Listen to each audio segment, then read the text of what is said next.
Hi students, welcome to English Madhyam. तो आज का हमारा पैसेज है अ हेल्दी टैक्स। ठीक है, तो चलिए देखते हैं किसके बारे में। India which has a long history of addressing the challenges of under nutrition. कह रहा है कि भारत, जिसका बहुत पुराना इतिहास रहा है, कि वो ये जो अंडर न्यूट्रिशन वाली समस्या है उससे निपटता रहा है, उससे लड़ता रहा है। has to pivot to attack the curious phenomenon of overnutrition। कह रहा है कि भारत को अब अपनी रणनीति चेंज करने की ज़रूरत है, अपनी स्ट्रेटजी को चेंज करने की ज़रूरत है, ताकि ये जो ओवर न्यूट्रिशन वाला मामला सामने आया है उससे वो निपट सके। Has to pivot to attack का मतलब है कि अपनी स्ट्रेटजी को चेंज करना, जो आने वाली समस्या है उससे निपटने के लिए। That evolving lifestyles have now laid at its door। ये ओवर न्यूट्रिशन के लिए है कि जो हमारी बदलती हुई या फिर जो अलग तरीके की लाइफस्टाइल अब हो गई है, उसने ये ओवर न्यूट्रिशन वाली समस्या अब हमारे सामने लाके खड़ी कर दी है। Have now led it at its door, मतलब भारत के सामने अब एक ओवर न्यूट्रिशन की समस्या आके खड़ी हो गई है। The recent National Family Health Survey data showed that in India। कह रहा है कि हाल में ही नेशनल फैमिली हेल्थ सर्वे का जो डेटा सामने आया है उसने दर्शाया है, while stunting and undernutrition continues to be a cause for concern। Stunting का मतलब होता है कि जब आदमी को या बच्चे को सही से पोषण नहीं मिलता है तो उसके अंदर जो मतलब कुछ कमियां आ जाती हैं, शरीर में ग्रोथ नहीं हो पाती है या फिर कुछ और भी समस्याएं आ जाती हैं, तो उसको बोलते हैं। ठीक है, मतलब पूरी अच्छी तरीके से डेवलपमेंट नहीं हो पाता। और अंडर न्यूट्रिशन वाली समस्या समझी रहो। तो कह रहा है कि इस डेटा में ये दर्शाया गया है कि ये अभी भी एक चिंता की बात बनी हुई है भारत के लिए। डिस्पाइट सम गेन, जबकि कुछ थोड़ा बहुत हम लोगों ने मतलब इन समस्याओं से निजात पाई है, मगर बहुत बड़े स्तर पर नहीं। The sharp rise in adult overweight and obesity. और इस रिपोर्ट में, इस डेटा में ये भी शो हुआ है कि अडल्ट का ओवर रेट और ओबेसिटी मतलब जो मोटापा है उसमें बहुत ज़्यादा तेज़ी से बढ़ोतरी देखी गई है। Besides diet related metabolic condition, और साथ ही साथ डाइट से रिलेटेड जो मेटाबॉलिक कंडीशन है, मेटाबॉलिक कंडीशन मतलब जो हमारे शरीर के अंदर चीज़ें सही से नहीं हो रही, जैसे डायबिटिक हो जाना या फिर और भी समस्याएं आ जाना जो मोटापे से रिलेटेड है, तो ये डाइट रिलेटेड मेटाबॉलिक कंडीशंस भी देखी जा रही हैं। Can not be ignored any more. कह रहा है कि हम इनको और ज़्यादा अब इग्नोर नहीं कर सकते। टू अनरिलेटेड डेवलपमेंट्स, कह रहा है कि दो अनरिलेटेड डेवलपमेंट्स हुई हैं, मतलब कुछ स्टेप्स उठाए गए हैं। Have advance the question of unhealthy diets, जिसकी वजह से जो अनहेल्दी डाइट्स का जो प्रश्न सामने आ गया है समाज के पास, इन वेरी पॉइंटेड सजेशन, उसके ऊपर एक तरीके से सजेशन दिया गया है या कह सकते हैं कि सलाह दी गई है। दैट वुड नज कंज्यूमर्स, जो कि नज का मतलब होता है इनकरेज करना, जो कि जो उपभोक्ता है उनको इनकरेज करेगा to make the right choices, कि वो अपने जो खाना है, फूड है, उसको लेकर राइट चॉइसेस कर सकें। First, a parliamentary standing committee has recommended mandatory front of pack nutrition labelling indicating. कह रहा है कि पहली तो ये है कि पार्लियामेंट्री स्टैंडिंग कमेटी ने एक तरीके से रिकमेंडेशन दी है कि सारे जितने भी फूड के प्रोडक्ट हैं उसका जो फ्रंट पैक है, जो न्यूट्रिशन जिसमें लिखे होते हैं उसमें लेबल होना चाहिए और ये दर्शाना चाहिए whether packed food products are high in sugar, कि जो पैक्ड फूड प्रोडक्ट्स हैं क्या वो शुगर में हाई हैं।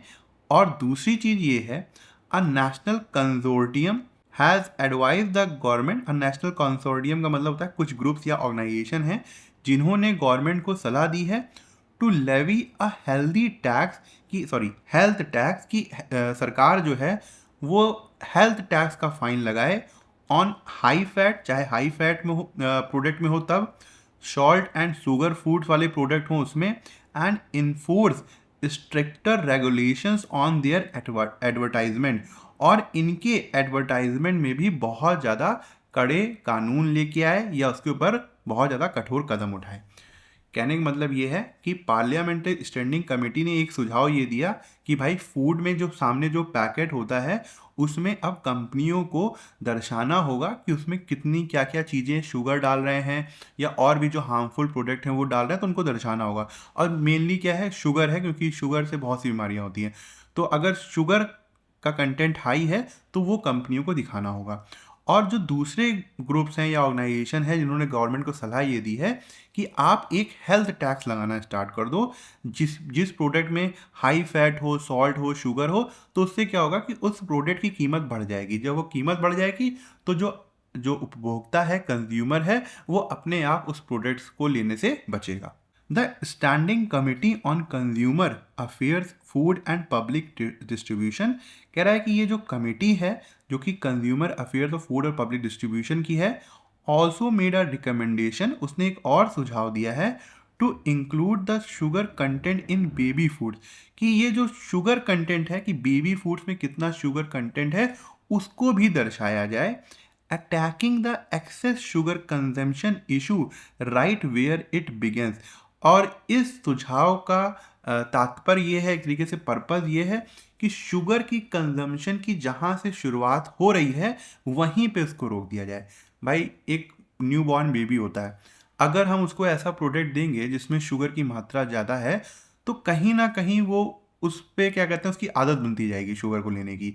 और वो जब धीरे धीरे बड़ा होगा तो एक हैबिट उसकी बन चुकी होगी कि वो शुगर को कंज्यूम करेगा ही करेगा ज़्यादा ज़्यादा मात्रा में। तो जो रिकमेंडेशन आया है वो ये आया है कि अगर हम बेबी फूड में ये बता दें कि इतना शुगर कंटेंट है तो माँ बाप बचेंगे उस बेबी फूड को लेने में। और जो बच्चों को स्टार्टिंग में ही ये फूड जो है अगर हम रोक देते हैं तो उनकी आदत नहीं पड़ पाएगी कि वो शुगर कंज्यूम करें। The consortium on adolescent nutrition कह रहा है कि जो ऑर्गेनाइजेशन है जो कि एडोलेसेंट और न्यूट्रिशन के ऊपर है, which goes by the practical name, जिसका एक प्रैक्टिकल नेम है लेट फिक्स आर फूड, कि हमें अपने फूड को ठीक करना चाहिए, is led by the Indian council of medical research, वो ICMR के द्वारा चलाया जाता है। ये पूरा जो ऑर्गेनाइजेशन है या कोई कह सकते हैं पूरा इंस्टीट्यूशन है, नेशनल इंस्टीट्यूट ऑफ न्यूट्रिशन के द्वारा चलाया जाता है, and comprising several other prominent institution, और भारत के बहुत बड़े बड़े इंस्टीट्यूशन भी इसमें हैं एंड अब्रॉड बाहर के भी हैं।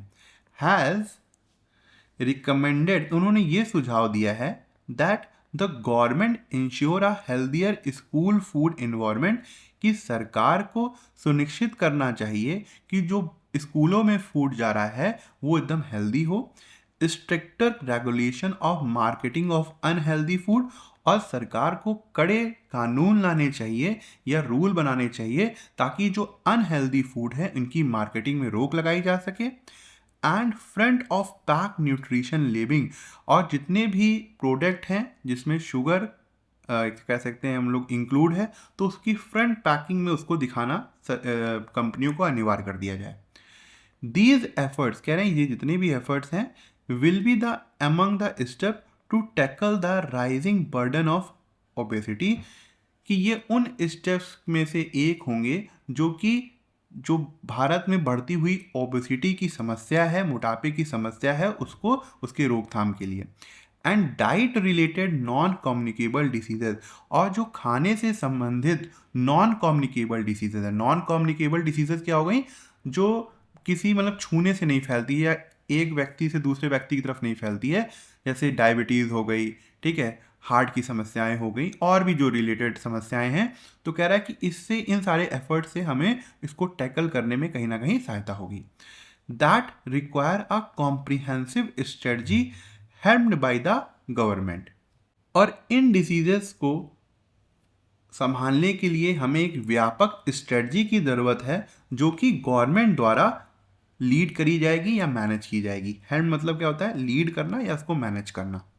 अकॉर्डिंग टू द WHO, कह रहा है कि WHO के अनुसार 2017 से एटलीस्ट 133 कंट्रीज, कह रहा है कि मिनिमम स्तर पे सिर्फ 133 कंट्रीज ने हैव इंक्रीज और introduce a new health tax.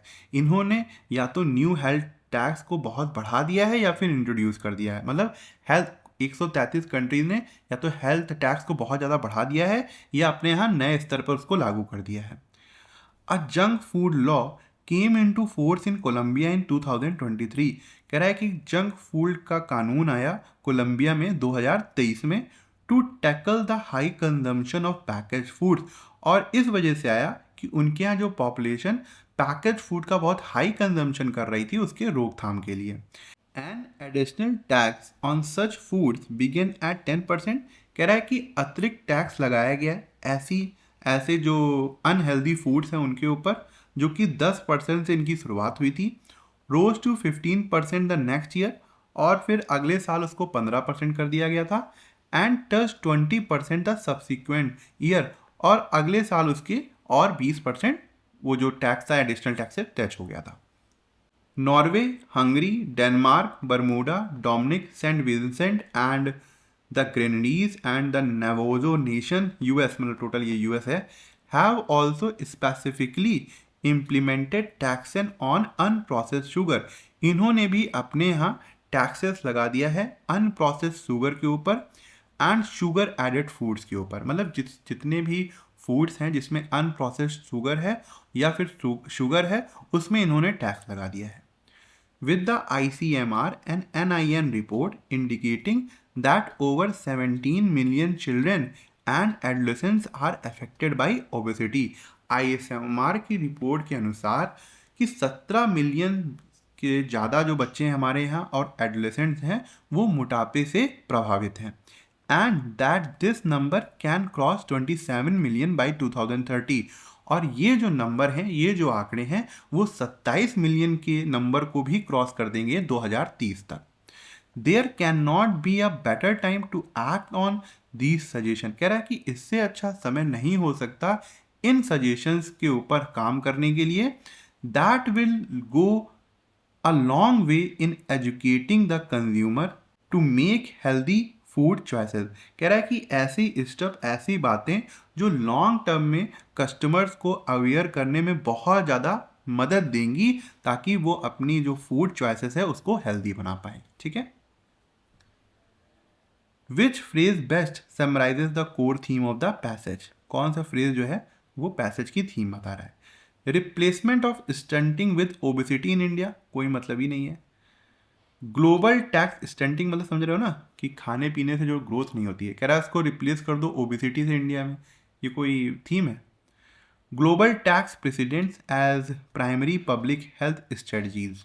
कह रहा है कि दुनिया भर में जो ये हेल्थ के ऊपर ग्लोबल टैक्स लगाया जा रहा है वो एक तरीके से मिसाल बन चुका है हर जगह, और वो एक प्राइमरी पब्लिक हेल्थ स्ट्रेटजीज की तरह यूज हो रहा है। नहीं, comprehensive state policy action on India's over nutrition. कह रहा है कि एक व्यापक स्टेट या गवर्नमेंट की पॉलिसी जो कि भारत के ओवर न्यूट्रिशन के ऊपर काम कर रही है।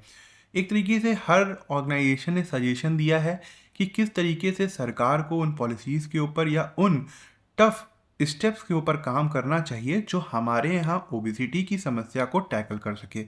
तो कहीं ना कहीं ये जो सेंटेंस है ये उस पॉइंट को इंक्लूड कर रहा है। और तो ये ज़्यादा जो कोर थीम थी पैसेज की कि किस तरीके से हम ओबेसिटी को टैकल करें, किस तरीके से उसको मैनेज करें, तो वो जो है वो वाला जो पॉइंट है वो इसमें दिख रहा है। तो सी हम ले सकते हैं। Front of pack labelling as remedy for sugar intake. कह रहा है कि एक रेमेडी है जबकि फ्रंट ऑफ पैक लेबलिंग करके शुगर इनटेक, ठीक है लेबलिंग है, मगर ये पूरा वो एक तरीके से जो हमारे यहाँ ओवर न्यूट्रिशन की समस्या आ रही है, ओबेसिटी की समस्या आ रही है, उसको इंक्लूड नहीं कर रहा है। तो ये नहीं होगा, सी हमारा करेक्ट आंसर है। Which of the following best explain the purpose of the word curious as use by the author. ये क्यूरियस जो वर्ड यूज किया गया था वो किस लिए किया गया था। Over nutrition has replaced under nutrition after national progress on dietary health. नहीं, अंडर न्यूट्रिशन को रिप्लेस तो नहीं किया ओवर न्यूट्रिशन ने, तो ये नहीं कह सकते। Over nutrition emerges along side under हाँ, अंडर न्यूट्रिशन की समस्या तो अभी भी है ना।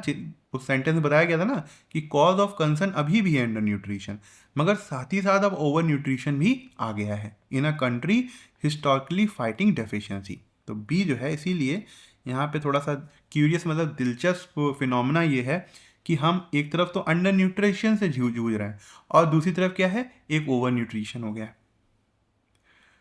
विच driver lies at the root of India newly emerging nutritional challenge. कह रहा है कि सर भारत में जो न्यूट्रिशनल समस्या आ रही है उसमें बेसिक जो रूट में क्या ऐसा कारण है जिसकी वजह से ऐसा हो रहा है।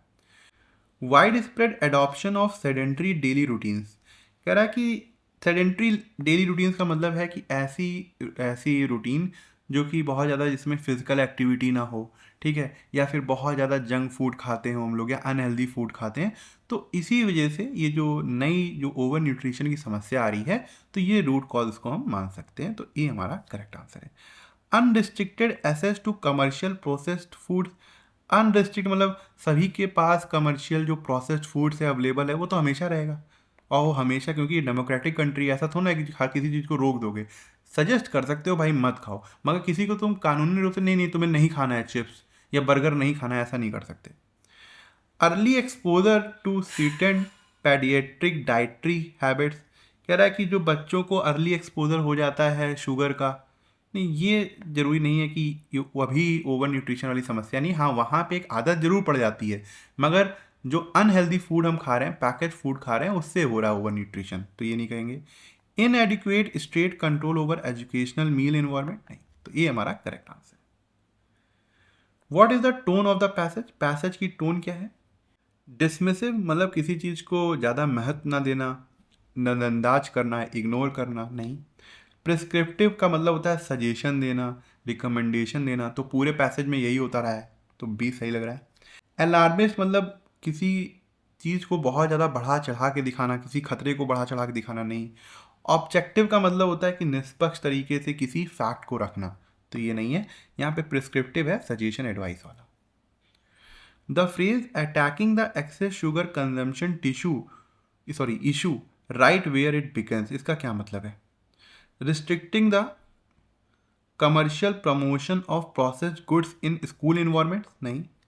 Enforcing statutory disclosures on infant dietary products to curb early sugar exposure, हाँ एक तरीके से जो बच्चों को अर्ली शुगर एक्सपोजर हो जा रहा है कि उनको फ्रूट के साथ साथ जो अचानक से मतलब उसमें अगर शुगर होती है तो उनको मिल जाता है, तो यहाँ पे यही मतलब है कि उसको अटैक करके रोकना कि वो जो बच्चे हैं उनको वो शुगर अर्ली स्टेज में ना मिले, तो बी जो है करेक्ट आंसर है। ठीक है, ये है आज का क्लोज टेस्ट। ठीक है, चलिए स्टार्ट करते हैं, एक बार पढ़ के खुद से देख लो। August marks the start of the countdown to the north east monsoon, मतलब अगस्त से क्या है काउंटडाउन स्टार्ट हो जाता है कि जो भारत में नॉर्थ ईस्ट का जो मानसून आ रहा होता है उसका। The season that possesses Chennai's major annual channel, कह रहा है कि ये सीज़न ऐसा होता है जिसकी वजह से चेन्नई में बहुत बड़ी ज़्यादा समस्या आने लगती है। Even as the city dash dealing with the impact of a weak south west monsoon, कह रहा है कि जबकि ये शहर जो है वो अभी साउथ वेस्ट का जो मानसून इधर से जो 5 जून के आसपास आता है उससे जूझ रहा है। The focus has shifted to ensuring Chennai is ready for the inswing monsoon, अब जो पूरा फोकस है चेन्नई का वो जो आने वाला मानसून है जो नॉर्थ ईस्ट से चला आ रहा है उस पर शिफ्ट हो गया है। Presenting the new government with its first major monsoon test, कह रहा है कि इस बार चेन्नई मतलब तमिलनाडु में जो है वहाँ पे नई सरकार आई है, तो एक बार उनका ये पहला चैलेंज है, एक तरीके से मानसून टेस्ट है उनका, इस पहली जो नई सरकार आई है वहाँ पर। The stakes are higher this year as meteorologist continue to monitor the evolving El Nino condition, कह रहा है कि इस बार जो समस्या एक तरीके से ज़्यादा है क्योंकि जो मेट्रोलॉजिस्ट हैं जो पूरे मतलब मौसम के ऊपर नज़र रखते हैं वो लगातार देख रहे हैं, मॉनिटर कर रहे हैं कि एल नीनो की कंडीशन लगातार चेंज हो रही है। While the north east monsoon is known for its volatile nature, कह रहा है कि जबकि नॉर्थ ईस्ट का जो मानसून है वो अपने वॉलेटाइल नेचर के लिए जाना जाता है। वॉलेटाइल का मतलब खुद समझो। And often springs surprises El Nino और लगातार मतलब सरप्राइजेस लेके आता रहता है क्योंकि बहुत ज़्यादा वो वोलाटाइल नेचर का होता है। El Nino a complex climate phenomenon that influences extreme weather, कह रहा है कि एल नीनो जो पैसिफिक ओशन में होता है वो एक बहुत ही जटिल मौसम का फिनोमिना है जो कि बहुत ज़्यादा एक्सट्रीम वेदर का प्रभाव डालता है। Has added another layer of uncertainty this year, क्योंकि इस साल एल नीनो देखने को मिल रहा है इसीलिए भारत का जो मौसम है उसके ऊपर बहुत ज़्यादा अनिश्चितताएं देखने को मिल रही हैं।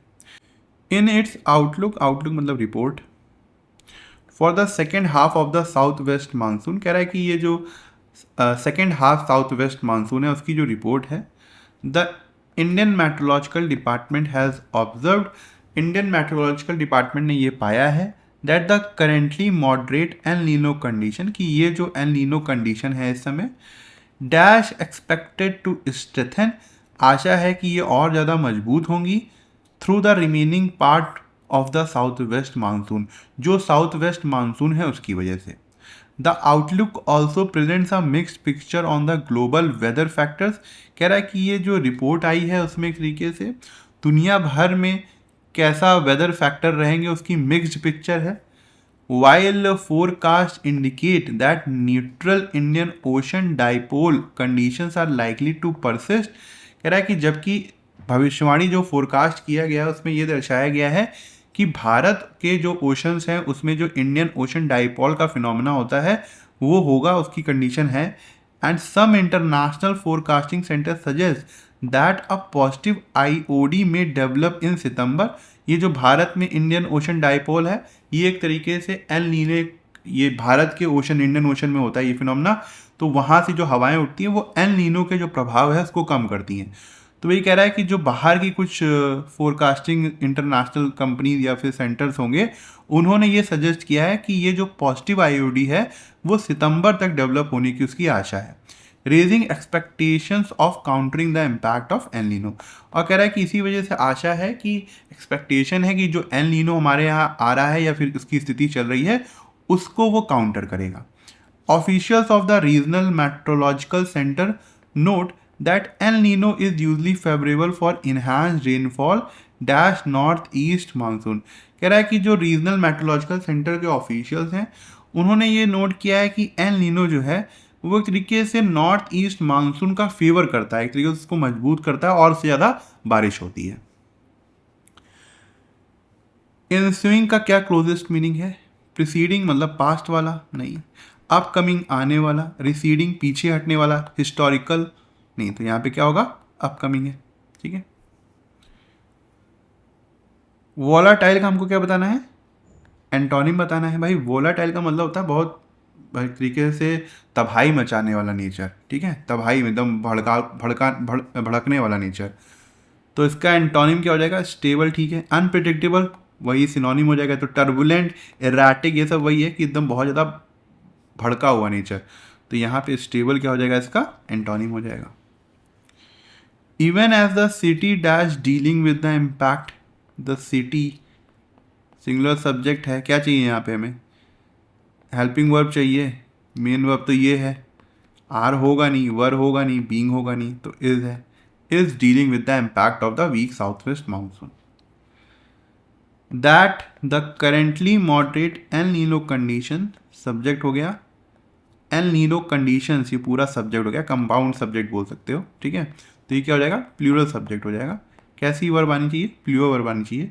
एक्सपेक्टेड टू स्ट्रेथन ये वर्ब की थर्ड फॉर्म दिख रही है, इसका मतलब यहाँ पे पैसिव फॉर्म है, तो इज तो नहीं होगा, वॉज नहीं होगा, हैव नहीं चाहिए हमको। El Nino conditions are expect, अच्छा हैव क्यों नहीं होगा? हैव एक्सपेक्टेड भी तो हो सकता था। हैव एक्सपेक्टेड टू स्ट्रेथन, तो यहाँ पे मीनिंग उल्टा हो जाता कि जो एल नीनो कंडीशंस हैं वो उनसे आशा की जा रही है कि वो मजबूत करेंगे, किसी चीज़ को मजबूत करेंगे, मगर जब आर एक्सपेक्टेड टू स्ट्रेथन है इसका मतलब काम उनके ऊपर हो रहा है कि वो मजबूत होंगे। ठीक है, किसके जरिए? साउथ वेस्ट मानसून के जरिए। तो यहाँ पे क्या होगा? El Nino condition are expected to strengthen through the, मतलब किसके जरिए? The remaining part of the south west monsoon के जरिए। तो सी हमारा करेक्ट आंसर होगा। For enhanced rainfall dash north east monsoon क्या होना चाहिए? थ्रू द टनल, तो ये तो नहीं होता है, मतलब आर पार। ड्यूरिंग उसके दौरान। ठीक है। अलॉन्ग मतलब साथ साथ, बिटवीन तो दो लोगों के लिए यूज होता है, तो यहाँ पे बी होना चाहिए क्योंकि इसका मतलब होगा during the north east monsoon. ठीक है, ये पैराजम्बल एक बार खुद से ट्राई करो, तब तक मैं ऑप्शन यहाँ कॉपी कर दे रहा हूँ। ठीक है, तो स्टार्ट करते हैं। पहला ऑप्शन देखते हैं बी से, the religious complex spread across 11.5 acres. कह रहा है कि रिलीजियस कॉम्प्लेक्स है जो कि 1111 एकड़ में फैला हुआ है। Marks the skyline along the Grand Trunk Road in Chak Hakim village. एक चक हकीम विलेज में वो ग्रैंड ट्रंक रोड के साथ साथ मतलब पूरे आसमान में बहुत इतना बड़ा है कि वो ऊपर से ही दिखता है। ठीक है, तो रिलीजियस कॉम्प्लेक्स किसकी बात कर रहा है ये नहीं समझ में आ रहा। अगर ध्यान से अगर एक नज़र पड़े तो यहाँ पे गुरु घर लिखा हुआ है, कोई चीज़ है, और यहाँ पे गुरु रविदास है, तो इसका मतलब पहले कुछ बात हुई होगी। तो अभी हम बी के साथ तो नहीं जाएंगे। दूसरा ऑप्शन चेक करते हैं, डी वाला। ग्रे मानसून क्लाउड्स हैंग लो, कह रहा है कि जो बारिश वाले मानसून के क्लाउड हैं वो काफ़ी नीचे हैं। Almost touching the white domes and arch gateways of the श्रीमणि श्री गुरु रविदास मंदिर। अच्छा देखो, यहाँ पे एक इंट्रोडक्शन हुआ थोड़ा सा कि श्री गुरु रविदास मंदिर में के नीचे जो उनकी मतलब पूरा डोम जो स्ट्रक्चर बना हुआ है वहाँ पे बहुत पास में मतलब एकदम उसके ऊपर ही जो है क्लाउड है। तो एक तरीके से ड्रामेटिक सीन की स्टार्टिंग करने की कोशिश कर रहा है कि एक ड्रामेटिक थोड़ा सा एटमॉस्फेयर बना रहा है कि एक मंदिर है या फिर जो भी है, हाँ रविदास जी का मंदिर है, वहाँ पे काले बादल छाए हुए हैं एकदम पास में। ठीक है, तो स्टार्ट कर सकते हैं इससे डी के बाद। तो डी के बाद या तो सी होगा या तो बी होगा। ठीक है, अगर ये नहीं बनता है इन दोनों से तो फिर इसको चेक करेंगे, पहले इसको चेक कर लेते हैं अब। तो डी के बाद सी कह रहा है it serve as a place of worship but also become a symbol of the Dalit communities rising economy. मतलब ये तो यहाँ पे पूजा तो की जाती है, साथ ही साथ यहाँ पे दलित की जो कम्युनिटी रहती है उसकी अर्थव्यवस्था भी उठती है। रिलीजियस एंड पॉलिटिकल असर्टिवनेस है, मतलब असर्टिवनेस का मतलब होता है कि अपने विचार बिना डरे या बिना किसी की बेइज्जती किए हुए रखना, वहाँ पर मतलब इतना खुलापन है। Reflecting it's gradual shift from historical marginalisation, मतलब जो दलितों का पहले शोषण होता था अब ऐसा लग रहा है वहाँ पे धीरे धीरे शिफ्ट आ रहा है, चीज़ें बदल रही हैं। ठीक है, एक चीज़ देखो, यहाँ पे जब श्री गुरु रविदास मंदिर जी का बात हुई थी तो यहाँ पे ये बताया गया था कि ये एक रिलीजियस कॉम्प्लेक्स है। ठीक है, और ये 11.5 एकड़ में फैला हुआ है। तो हम जब भी बात करते हैं, मान लो कहीं प्लाट देखने जाते हो, ठीक है, मान लो कभी कोई प्रॉपर्टी देखने गए, तो सबसे पहला दूसरी शब्द क्या निकलता है? अच्छा, ये प्रॉपर्टी का नाम ये पहला, और दूसरी प्रॉपर्टी की कितनी बड़ी है प्रॉपर्टी। ठीक है, तो इससे थोड़ा सा अगर जोड़ के देखें कि कितने गज का है या कितने स्क्वायर फीट का है, जहाँ जहाँ भी आप जिस एरिया में रहते होगे तो वहाँ पे जो चलता होगा। तो यहाँ पर जब ये थोड़ा सा आया ना 11.5 एकड़ का है, तो ये लग रहा है कि डी के बाद क्यों ना एक बार बी चेक कर लिया जाए, क्योंकि यहाँ पे तुरंत उसने बताया कि ये एक रिलीजियस कॉम्प्लेक्स है और एक 11.5 एकड़ का है। ठीक है, तो डी के बाद हम बी पहले चेक करते हैं। उसके बाद कह रहा है कि ये Guru Ghar as it's known among followers, ये गुरु घर है जो कि उनके फॉलोवर द्वारा जाना जाता है। ये डेडिकेट किसको है? गुरु रविदास को है, 15वीं शताब्दी के जो संत पोएट थे उनको। ठीक, अब सी में देखो कि ये जरूर कंक्लूड कर सकता है यहाँ पे कि ये जो वर्कशिप का तो है ही घर, ये क्या कहते हैं, सिंबल भी है दलित कम्युनिटी के इकोनॉमिक के उनके राइजिंग का। ठीक है, तो डी बी ए सी जो है वो एक लॉजिकल सेंस बना रहा है, तो हम डी बी ए सी के साथ जाएंगे। ये पहला जम्बल एक बार खुद से ट्राई करो। Despite partners families and friends many adult feel nobody truly knows them. कह रहा है कि जबकि उनके पास पार्टनर्स होते हैं, फैमिलीज होते हैं, फ्रेंड्स होते हैं, उसके बावजूद भी बहुत से एडल्ट ऐसे होते हैं जिनको ये लगता है कि उनके मतलब उनको कोई नहीं जानता या फिर उनके पास कोई नहीं है। ठीक है, तो ये थोड़ा सा अजीब है ना कि कोई पता नहीं चल रहा क्या बातचीत चल रही है, अचानक से ये बात बोल दी। तो अभी हम 1 के साथ तो नहीं जाएंगे, इस ऑप्शन के साथ 4 को चेक कर लेते हैं। As loneliness draws growing global concern this paradox deserve attention. कह रहा है कि ये जो अकेलापन है इसने दुनिया भर में चिंता को बढ़ाया है और ये जो विडम्बना है इसको अटेंशन की ज़रूरत है, हमारे ध्यान की ज़रूरत है। ठीक है, तो ये भी नहीं लग रहा है। एक बार 3 से स्टार्ट करते हैं। How does someone feel lonely while being deeply love. कह रहा है कि कोई कैसे बहुत ज़्यादा अकेला महसूस कर सकता है जबकि उसको लगातार प्यार मिल रहा हो। How does someone feel unsupported while living in a joint family. कोई कैसे अनसपोर्टेड जैसा फील कर सकता है जबकि वो सबके बीच में रह रहा हो। तो एक क्वेश्चन राइटर उठा रहा है, तो हम भी उठा सकते हैं पहले वाले सेंटेंस में, उसके बाद देखेंगे क्या बात करनी है। ठीक है, तो 3 के बाद या तो 4 होना चाहिए या तो 1 होना चाहिए। 4 कह रहा है कि ये जो लोनलीनेस है ये दुनिया भर का ग्लोबल कंसर्न का ध्यान एक तरीके से खींच रहा है। This paradox deserve attention. ठीक है, और 1 कह रहा है कि despite partners family friend many adult feel nobody truly knows them. हम 1 रखेंगे। क्यों? क्योंकि यहाँ पे देखो जो थर्ड में बात की गई कि कैसे कोई प्यार मिलने के बावजूद भी अकेला महसूस कर रहा है, लोगों के साथ रहने पर भी अकेला महसूस कर रहा है। फिर ये कह रहा है कि जबकि उनके पार्टनर्स हैं, फैमिलीज़ हैं, फ्रेंड्स हैं, उसके बावजूद भी बहुत से एडल्ट ऐसे हैं जिनको ऐसा लगता है कि इनको कोई नहीं जानता। ठीक है, तो हम 3 के साथ क्या रख सकते हैं? 1 रख सकते हैं। आंसर क्या होना चाहिए? 3 1 4 2।